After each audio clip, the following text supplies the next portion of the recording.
Hey guys, it's Mr. B here. So I've got this 2013 Nissan Altima, and today I'm going to go ahead and uncover some hidden damage. So this is a Facebook Marketplace find. This vehicle has actually been in a front-end collision at some point, and looking at it, you wouldn't really think that it was.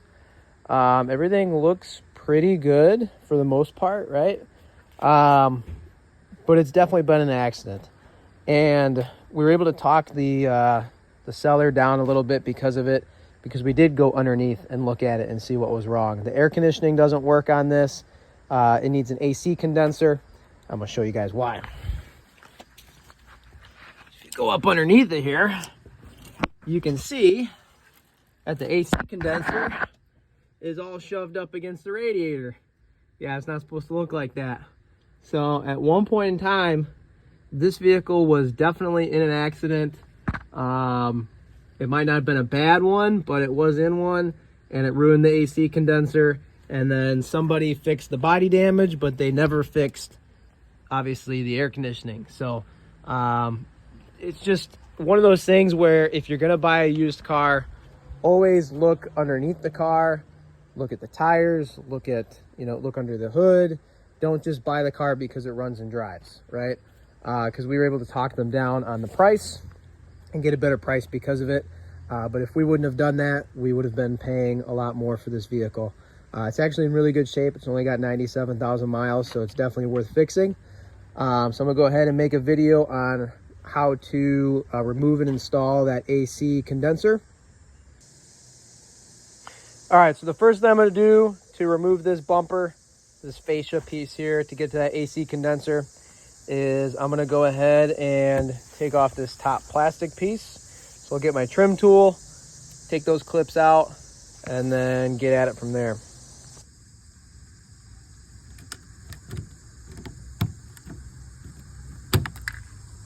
Oh, that's gone forever.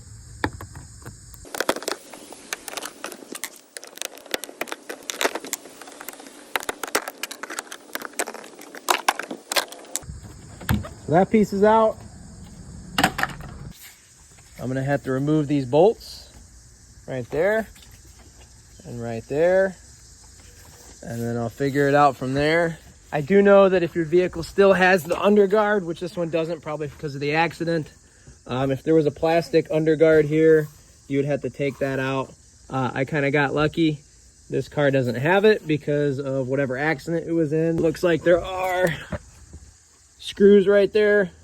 I'm gonna go ahead and take those out as well at some point. All right, so it looks like once you remove this little felt liner on the side of the inside of the fender, like I did on this one, there is a bolt behind here that you have to take loose. So once you get that bolt out, this little plastic piece does have to come out on its own.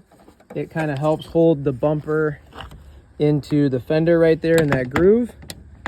So that had to come out, and then I'm gonna go ahead and do the same thing on this side because it's gonna be identical, just on the other side. So on the side of the bumper here, you have to peel back the wheel well, the plastic wheel well cover. It's actually really easy. I just kind of pushed my fingers in there and pulled it back since I've got the screws loose on the bottom. And then there's a bolt right there. So I'm gonna do that on both sides. I'm gonna take that bolt out. All right, so once you got those bolts loose on the side, you literally just grab it from the corner, pull out, and it starts to slip out. And there goes my bumper. Oh, no, watch out for that piece. That might be coming out with it. So I'm gonna go do the same thing over here. So he's starting to slip out. So you just gotta grab it from the corner, give it a tug, and then it pops out. I'm gonna have to undo all of these fog light and turn signal connectors, which should be fairly easy. You just kind of pull that out.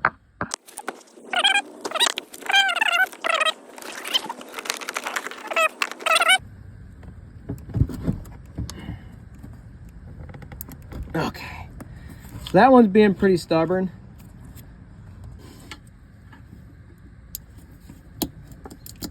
There we go. Just had to wiggle it around.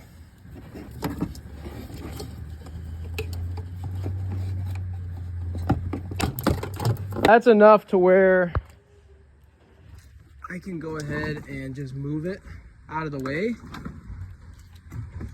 If I still caught on these. Oh, I gotta take these screws out still. Out of the way. I could take those connectors loose if I wanted to, but there's not too much tension on the wires. The bumper's out of the way. Now I can get to the AC condenser. So looking at this, there's definitely a connection right there for our lines. So I'm gonna have to remove that. I might have to remove this piece right here.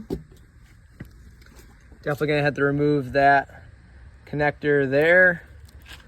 And it looks like this is held in by this little plastic retainer. So I'm also gonna remove these 4 bolts to get this bracket out of the way. That way I can slip the AC condenser up and out.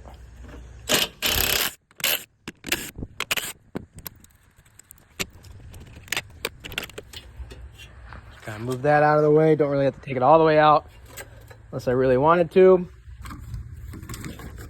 Move that off to the side. Oh, those clips just fell apart. Take that off.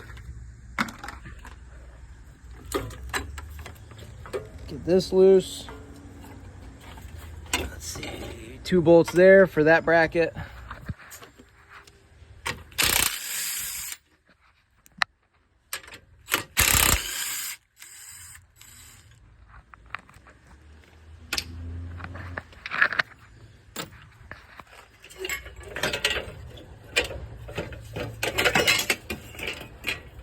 So that's out of the way. Go ahead and unplug that. Loose. It looks like you just push on that tab right there.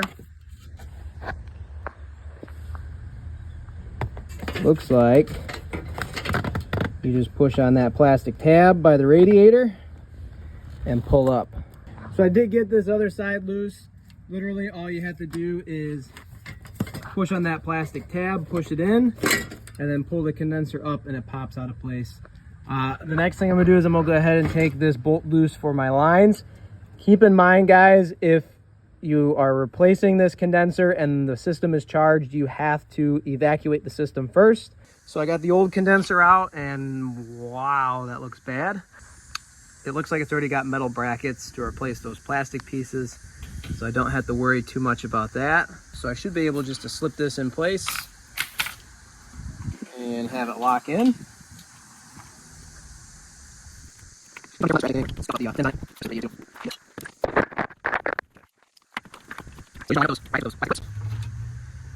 Get that slipped in place. Probably have to use 2 hands for this, so I'll go ahead and show you guys what it looks like when it's in.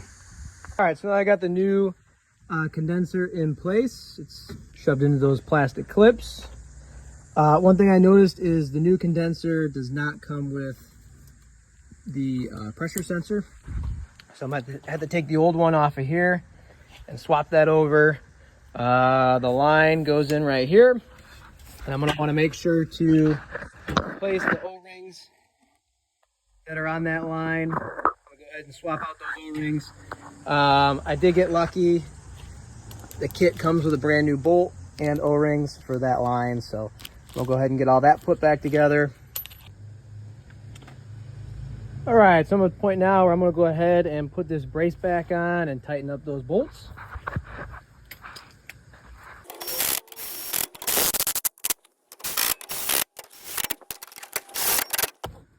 Okay, so now that those bolts are tight, it looks like I'm ready to go ahead and start putting this bumper fascia back on.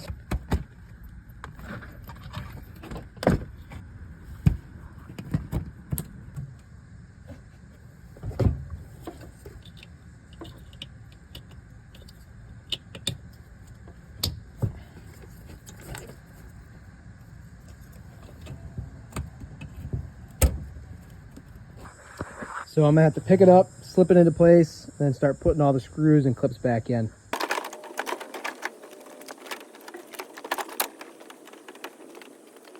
So just like the other side, I've got this plastic piece here.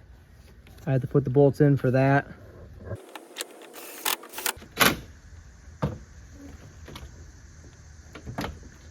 So there are these little plastic tabs right here that stick out. You want to make sure the bumper, there's holes in the bumper fascia piece that go over those. If you don't put those in, it'll be pushed off the fender.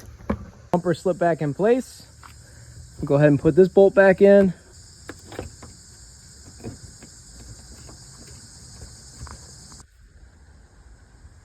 Also, don't forget about these pieces. They go up in here behind the bumper, between the fender and the bumper. They are labeled left hand and right hand, so that's kind of handy. At least the factory ones are. And they slip up in here so that we can put the bolt back in. So it just slips right in there. And then you can push it in, get it locked in place. Just like that, and then I can put my bolt back in. All right, so don't forget about that little plastic bezel thing there for the air intake. And then of course you got to put this piece back on. All right, so now that that's back in place and I got all the clips in, I'm gonna go ahead and get my screws in down here. So I'm gonna put those in.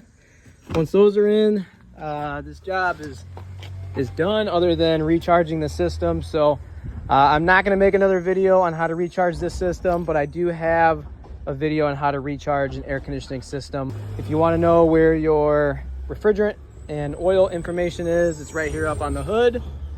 So if you're going to charge the system, it takes 1.16 pounds. And like I said, go ahead and check out that other video on how to recharge an AC system if you want to know how to do it. So if you found this video helpful, please go ahead and like and subscribe. Thanks.